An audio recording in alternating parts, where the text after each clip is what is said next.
So hi everybody, today we're going to do some density calculation practice. And so that means that we're going to be practicing not only density, but we're going to be practicing the use of significant figures and calculations and rounding correctly. So that means that we are going to need to pay attention to if we are adding, we are going to want to use the least number of places past the decimal to be able to round. And let's remind ourselves that if we are multiplying and dividing, we're going to use the least number of significant figures for our rounding of our answers.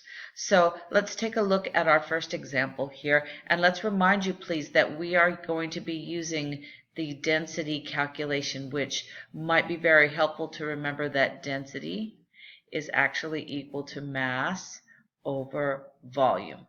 And so it will be much easier to remember if we can remember then that means that density is mass over volume. And then we can use the triangle to help us solve for other things like mass is equal to density times volume. And volume then becomes mass divided by density.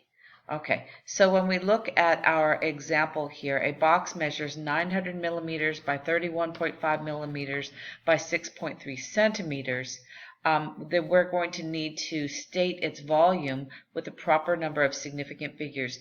And usually volume is stated in centimeters cubed. That means each of these millimeters and millimeters have to be converted to centimeters.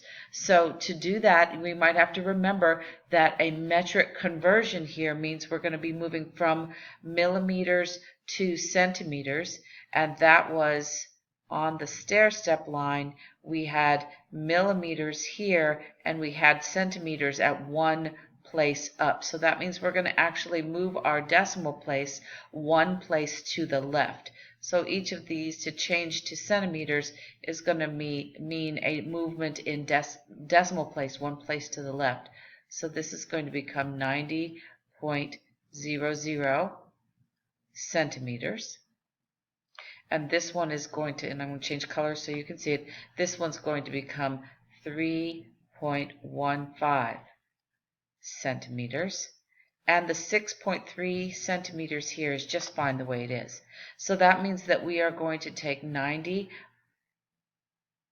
let me make sure I write that right, 90.00 multiplied by 3.15 times 6.3, and we are going to need to calculate our answer. And so to do that, we are going to calculate. So when we calculate in our calculator, we end up with 1,786.05. That's what's in our calculator. But we have to remember to round for the least number of significant figures, and we can count them up. 90 had 4 significant figures, 3.15 has 3 significant figures, and 6.3 only has 2 significant figures. That means we're going to need to round to 2 significant figures. And we're going to start from the left and work to the right. That means the 1 is significant, the 7 is significant, and we have to ask ourselves if the 8 is large enough to round the 7 up to a 1. And in fact, the 8 is going to be large enough to round the 7 up to an 8. I said 1, I meant 8. Round the 7 up to an 8. So we're going to end up writing 1800. And remember to use our unit label. When we multiply centimeters times each other 3 times, we're going to end up with centimeters cubed.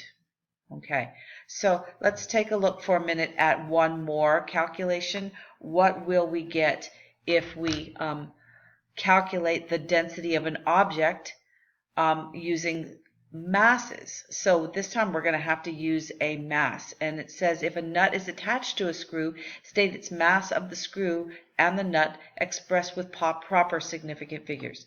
So that means that we are going to have to add these two together because it said together they are attached.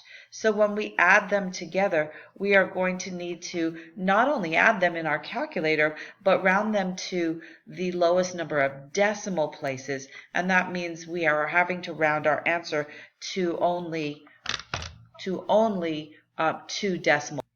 So after we calculate, we end up with this number in our calculator, 79.586.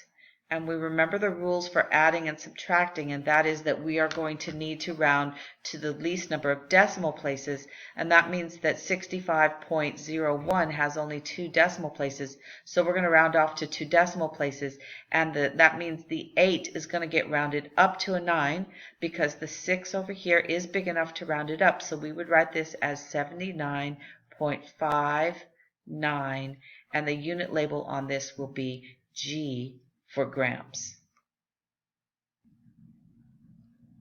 Okay, so then now that we know how to find some volume and how to find some mass, let's do a little bit of practice here.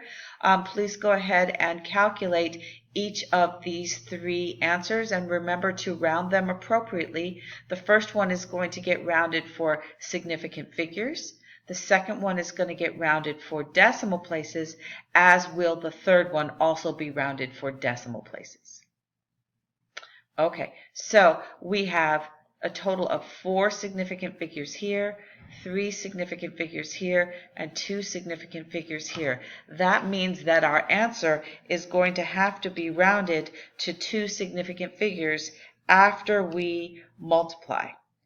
And okay, so putting in what we get in our calculator becomes 126.37625, which we already know we have to round this to 2 significant figures. So we're going to be rounding in between this 2 and this 6. So the question we're going to ask ourselves is the 6 enough to round 126 up to 130? And the answer is yes.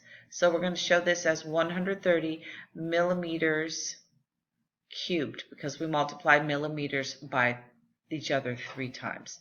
All right, the next ones are going to be rounded for decimal places because we're adding, so there's 1 decimal place there, 0 decimal places here, 1 decimal place here, and 2 decimal places here. That means we're going to be rounding this to whole numbers because we are rounding to the lowest number of decimal places. So 253.05 plus 33.9 plus 28 is going to give us the number 314.95. And we are, remember, having to round to 0 decimal places, so the whole number. That means we're going to show this as 315, and the unit label on this is centimeters cubed because we added. Same thing's going to happen again, a little bit more practice on this. Now we have 2 decimal places, I have 3 decimal places, and I have 3 decimal places. So my answer here is going to get rounded to 2 decimal places. So 14.77 plus 0.086 plus 0.391 is going to give us this number in the calculator, 15.247, which we have to round off to 2 decimal places. The 7 is enough to round the 4 up, so I end up with 15.25, and the unit label on this is kilograms. Okay, so we want to be able to see if we can apply this in the form of a calculation with density. So this says a sample of 125 milliliters has a mass of 0.06 kilograms. What is the density of the liquid with property number of significant figures? And we're going to use the unit labels just as they are. So we're going to record the density by dividing mass divided by volume. And so we're going to make sure that we do 0.16 kilograms divided by 125 milliliters. If we do it this way, we're going to end up with this number coming out just like this, 0.00128. And both of these, one of these had 2 significant figures, the other had 3. so that we are going to end up rounding to 0.0013, and the unit label on this comes out to kilograms per milliliter. And we don't usually use kilograms per milliliter, so instead sometimes we should convert. And so converting my grams to kilograms, sorry, my kilograms back to grams, okay, that was actually 160 grams after we moved the decimal place, divided by 125 milliliters. So that would then, okay, so we had to finish that last calculation where we were going to use 160 grams divided by 125 milliliters, and we end up rounding our answer for two significant figures. So we end up with 160 divided by 125, which gives us 1.28, but has to be rounded to two significant figures. So we end up with, well, we end up with 1.3, and we would write that in as 1.3 grams per milliliter. And you can tell I suddenly had to start writing with my mouse.